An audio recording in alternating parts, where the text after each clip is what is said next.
system na gumagambala sa ating bansa ngayong mga araw na ito? At ano ang kakaharapin nating lagay ng panahon sa weekend?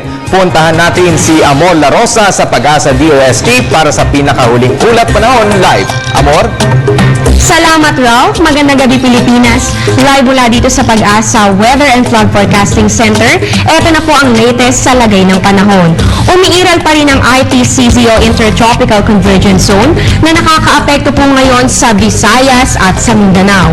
Pero patuloy pa rin po umiiral itong Northeast Monsoon na nakakaapekto naman dito sa Northern at Central Luzon.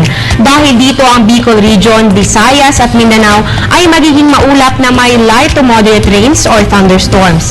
Habang ang rehiyon naman po ng Ilocos, Cordillera at Cagayan Valley, Central Luzon at dito po sa Metro Manila ay makakaranas lamang ng mahinang pag-ulan. At ang natitirang bahagi naman po ng Luzon ay magiging partly cloudy na may dagli ang pag-ulan o pagkidlat pagkulog, lalo na po yan sa hapon o sa gabi.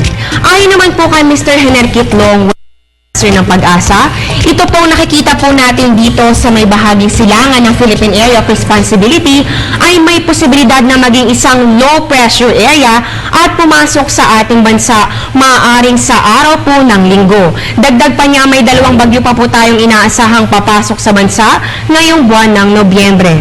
Pero good news naman po para sa mga kababayan nating mangingisda sa Northern Luzon na ibaba na po ng Pag-asa ang gale warning sa inyong lugar, pero syempre mag-ingat pa rin po kayo kapag maglalayag o magpapalaot.